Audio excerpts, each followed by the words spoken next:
Naturalidad de una cámara en mano, direcciones erráticas, lentes desenfocados, encuadres sin planificación, cotidianidad captada en imágenes y movimiento.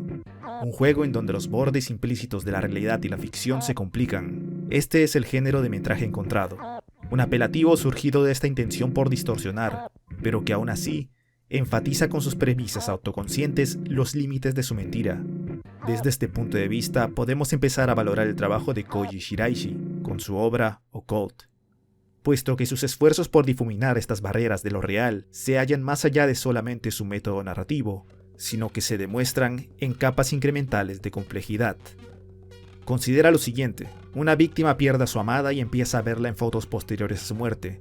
Un estudiante comienza a sufrir un daño físico al hablar sobre extraterrestres. Una madre tiene pesadillas sobre su fallecida hija con mensajes que apuntan a algo. El terror no es ajeno a evadir explicaciones para cumplir con sus intereses estéticos. Sin embargo, la trama, una vez desarrollada, nos vislumbra con eventos paranormales que apuntan a la voluntad de una deidad. Y en retrospectiva, las razones detrás de estos eventos podrían escapar de lo paranormal. Una fotografía de una mujer similar a otra con pocas características resaltables, un efecto adverso sobre un sujeto el cual no conocemos, las alucinaciones de una madre atormentada por la pena. No es difícil ver a cada caso por separado como efecto de un engaño dirigido a uno mismo, con propósito de superar traumas, escapar de la realidad y darle significado en lo incomprensible de la muerte.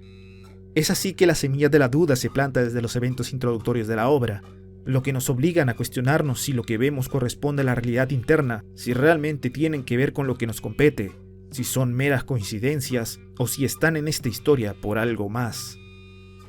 La autosugestión es un concepto implícito en el que la película se empapa, pero al igual como su género nos trata de convencer de una realidad, la trama toma alguna de estas cuestiones dudosas y las hace pasar por verdades irrefutables, gracias a actores que se van alejando de la luz del mundo natural.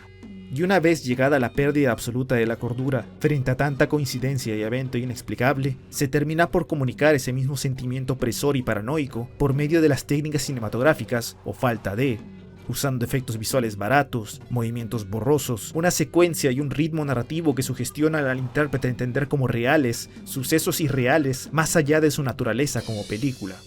Una suerte de histeria colectiva que envuelve tanto a personajes como a espectador, que amenaza desde una dimensión superior no muy diferente al de sanguijuelas divinas o las ficticias manos de un astuto creativo. Shiraishi, director tanto ficticio como real, decide construir este documental con propósito de inmortalizar con un archivo histórico los eventos de una tragedia. En una de las primeras entrevistas, una mujer de la escena del crimen le menciona cómo se sintió motivada a grabar el acto violento sin razón alguna, como si fuera un llamado, a lo que Shiraishi cuestiona su propia motivación, aludiendo que su razón puede ser este mismo desconocimiento. Después, en el evento clave en donde Shiraishi conversa con Eno en el restaurante, el propio director miente para sacarle la oscura verdad al sujeto, apoyándose bajo un propósito ritualístico detrás de su trabajo, el cual es inspirado por las propias palabras de Eno, lo que le da validez en sus ojos. Pero este termina por convertirse en una motivación real al observar eventos que le convencen de la certeza en esta historia. Estos dos eventos podrían darnos una pista sobre la corriente de pensamientos del personaje y cómo sus acciones reactivas nos dan indicios de su gestión. No olvidemos su actitud casi despreocupada del asunto, dejando a un extraño dormir en la oficina de su equipo de producción o prestando equipos caros después de haber visto algo tan mundano como una envoltura caerse. Un conspiranoico obsesionado construyendo un rompecabezas de su propio designio. Una persona fácil de influenciar, de manipular y de hacer creer debido a un interés personal en lo paranormal y en la producción cinematográfica. Razones que muy seguramente hayan sido las reales por las que comenzó este proyecto. Es casi como si él mismo quisiera hacerse creer que todo lo que dice Eno es real, tan embobado con esta historia de fantasmas, no considerando si es que hay manera coherente de que esta fábula no sea emocionante como tópico para su película. Y solo hay que observar cómo está editada, cómo sus manos nos dirigen a un estado mental similar al suyo, con este estilo visual macabro, ruidoso y sensacionalista, con una banda sonora llena de música noise tanto estruendosa como descolocante, utilizando las palabras de mangakas y cineastas en una suerte de ironía simbólica al ser también creadores de ficciones, además de dejar en el corte final aquellas pistas falsas discutidas, a pesar de servir más a un tono que a una trama, salvo por esa única vez en la que unos murmullos se convierten en la prueba definitoria de una conexión con el caso. En este sentido, la cámara se vuelve una parte más de la autosugestión de Shiraishi, Su labor como ente objetivo se pierde para volverse una extensión de su director. Así, se pone en duda la veracidad de los eventos que aparentan ser reales. Si las pistas son dudosas, ¿cómo sabemos que lo que vemos no lo es también? Ahora, como espectadores de esta parcialidad forzada, no podemos sino confiar en la cámara, algo a lo que ya estamos acostumbrados como agentes pasivos. Los eventos que sirven a la historia de la película nos dejan en claro que, finalmente, estas actividades paranormales sí ocurren. Y sin embargo, hay que notar cómo se hace un esfuerzo para hacernos cuestionar y desviar nuestra atención de las líneas entre verdad y engaño, con una sutileza que genera intriga, paranoia e incertidumbre, en un ejercicio para ponerte en los pies de personajes mirando el abismo de la locura. Precisamente debido a estos juegos de perspectivas y sugestiones directas e indirectas, es que terminamos por ser confundidos hasta el punto de hacer caso omiso a lo que yace en el trasfondo. Toca preguntarse entonces, ¿qué es la verdad para Occult? Si la cámara pasa de un agente confiable a la subjetivización de un camarógrafo, si no podemos confiar en las herramientas con las que capturamos al mundo, ¿cómo podemos confiar en nuestros limitados ojos? ¿Cómo podemos observar lo que se está ocultando debajo de la tela gastada de la realidad? Un puente, un cuchillo, un grito, un ataque, una víctima y otra más, y otra más. El inicio del fin de la silenciosa locura que acabará con varias centenas de millares en pocas milésimas de segundo. En el eje de todo ello, Hiruko, una deidad sanguijuela que controla los movimientos de sus tantas víctimas. O al menos es lo que se nos quiere hacer entender. Matsuki es el primero de estas, el ejecutor del atentado inicial que gatilla la trama, movido desde recién nacido por una extraña cicatriz, al que adjudica a Dios como responsable. Esta es toda la información importante que tenemos de él, pero si es que entendemos la maldición de Hiruko como lo teoriza la historia del documental, encontramos ciertos detalles faltantes. Eno recibe una marca durante el altercado, y junto a unas últimas palabras de su asaltante, es heredado su cruel rol. Por otra parte, Shiraishi recibe una marca al viajar al monte donde se reza Hiruko, lo que lo termina asociando con los planes de la deidad. 3 marcas, pero solo 2 puntos de origen. ¿Cuál es el de Matsuki? Si realmente nació con esta marca, entonces, ¿esta significa algo realmente? ¿Sus acciones en Miogasaki son realmente causadas por la conexión con una deidad, si desde un inicio no parece tener dicha conexión? Y siguiendo esta corriente de ideas, ¿podemos decir lo mismo de Eno? Sin un punto de partida para la motivación de sus personajes, la narrativa que trata de contarnos Shiraishi sobre Matsuki y Eno no parece tener una base sólida. Volvamos a cuestionar la dirección del Shiraishi ficticio.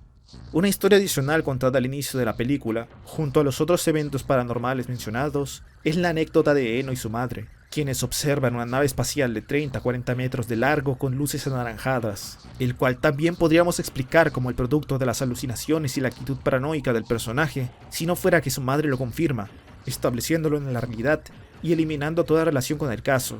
Esto aparenta ser otra pista falsa, otro evento que no se explica y que no guarda relación con los planes de Hiruko, pero que es más tajante en su incongruencia al ser dicha por el principal sujeto de la historia de Shiraishi. Una cuestión más. Un sueño llevó a una de las víctimas a Miogasaki, la otra víctima encontró el lugar en una revista y se vio inspirada a viajar, y Eno escuchó una voz en la televisión que le dijo que fuera al lugar.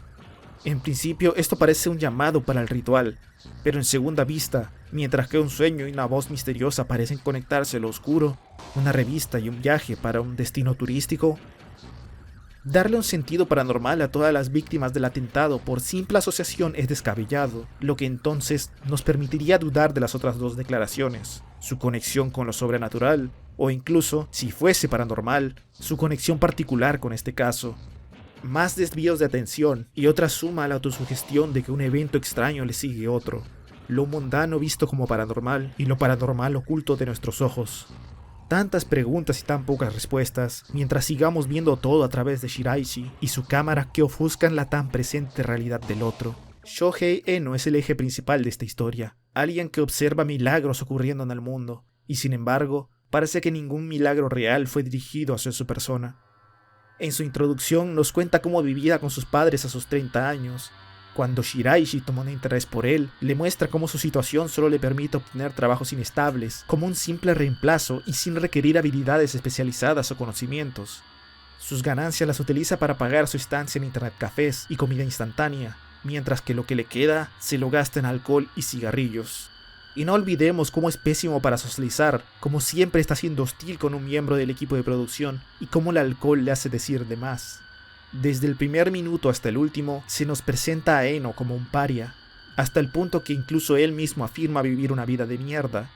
No es difícil de pensar entonces que su vida, habiendo estado repleta de malas decisiones, pueda ser principal motivante de la conclusión de sus acciones.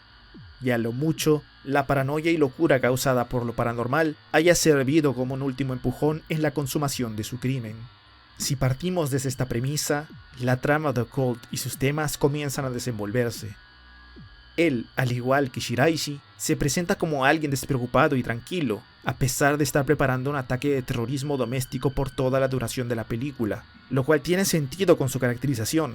Si desde siempre ha reprimido en su fachada los negativos sentimientos que rodean su vida, no es sorpresa que pueda hacer exactamente lo mismo para ocultar lo que su oscura mente planea, y tratarlo como un aspecto tan natural como respirar. Eno no es más que una persona disociada del mundo, alguien que se niega a adaptarse a la sociedad, un sujeto que encapsula esta dicotomía entre real y ficticio, viviendo en el eje de ambos, existiendo en un perpetuo estado de autoengaño sobre su condición, sobreviviendo en un mundo al que le dio la espalda solo para poder cometer un acto que le dé significado a su absurda existencia. La crítica social que realiza Occult se vuelve evidente, y la conclusión es una que podríamos haber intuido desde el primer minuto si es que no estuviésemos cegados por esta ficción. Esto es mejor evidenciado en el único momento en el que Eno es feliz, cuando finalmente obtiene un trabajo relativamente bueno para sus estándares y empieza a sentir que el mundo se ve hermoso.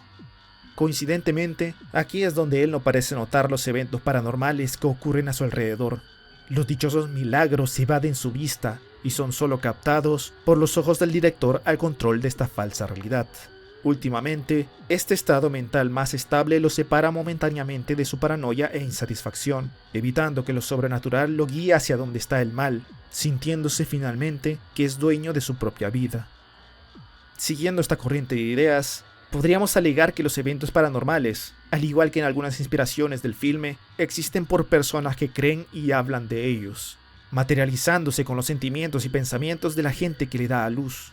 Y si esto no fuera así, habría que preguntarse, ¿por qué solamente Eno y la cámara pueden verlos? En calles repletas de personas, sombras que se mueven, criaturas tentaculares y entes enormes en el cielo, pero ningún grito, ningún asombro, solamente las palabras de un hombre que, a vista de todos, parece estar delirando. La salud mental de los personajes, entonces, serían los verdaderos causantes de estas catástrofes, y los verdaderos puntos de origen para esta locura. Matsuki, un individuo con enfermedades mentales sin resolver. Eno, un paria abandonado por él mismo y por la sociedad. Y finalmente Shiraishi, un espectador morbosamente curioso que logra capturar y observar lo que se encuentra en lo más oculto de esta barrera construida por una sociedad ignorante a su maldad, en la que él también es partícipe. Irónico es entonces que la investigación documentativa de los eventos paranormales que encuentra nuestro protagonista no termine en aliens llegando a la Tierra, en dioses malignos destruyendo el mundo terrenal, en espíritus interfiriendo con la vida humana, sino en un evento tan mortal, tan realista, tan poco alejado de lo paranormal, como lo es un atentado causado por las manos de un hombre abandonado por los suyos. La ironía dramática no se queda ahí. Shiraishi visita la piedra el mismo día del ataque, se encuentra con personajes que le narran la historia perfecta para su obra, y los eventos paranormales se le acumulan en todo lo que investiga. Pero la pieza sarcástica más punzante es un comentario tonto sobre comida india e Indiana Jones, que termina por asegurar las motivaciones de Eno, lo que nos hace entrar en realización sobre la absurda insanidad que presenciamos. Todo es una coincidencia cósmica, una conveniencia argumental de cajón, un chiste contado por el destino, y dado que el director es quien lo define, no es más que este comentando sobre las personas, la sociedad y los engaños que nos hacemos, hasta el punto de criticarse a sí mismo, haciéndose figura central de su propia burla. Confundirnos con nuevos puntos que solo nos sugestionan más a los delirios de sus personajes, y jugando con las bases de su género, me hacen considerar que Koji Shiraishi se mueve sobre un nivel mucho más holístico de lo que podríamos pensar en un principio. Usa un repertorio amplio de técnicas para confundirnos de la verdad, construyendo un filme para hacernos creer a estos eventos como reales, con un género que apuesta a lo mismo. Todo para que tanto director como personaje nos demuestre lo complicado que es darle significado a un acto vil, y cómo este ejercicio puede cegarnos para llevarnos por un estado mental similar o impedirnos razonar los posibles motivos detrás de estos, aun si están enfrente nuestro. Al final, lo paranormal no es más que otra pista falsa sobre lo que nos cuenta Occult, otro símbolo más del perpetuo autoengaño en el que se encuentran los personajes, los creativos, el mundo ficticio, la sociedad real, la película y la película dentro de la película. La escena final, cuando Shiraishi ficticio observa la cinta de Eno y nos la presenta a nosotros como parte del documental, es la última burla con la que se va a Shiraishi real, atrapado para siempre en el infierno que deseaba y no al infierno al que había sido sometido. Es que finalmente se rompe, grita con miedo y pide ayuda. Una ayuda que nunca le llegó en vida, un verdadero llamado que se encuentra oculta en esta historia de ritos y engaños. Entonces, solo nos queda reflexionar. Si pudiéramos ver el mundo claramente, encontrarnos con gente como Eno y llegar al fondo de su psicología y razón de ser, tal vez, y solo tal vez, no tendríamos ni por qué vernos cara a cara con lo paranormal. No tendríamos por qué esperar a ver milagros, y no tendríamos que esperar que el más allá sea un lugar mejor. Solamente tendríamos que observar al mundo que nos rodea, no caer ante sus viles mentiras, y así descubrir cómo dejar de alimentar a esta realidad del mal.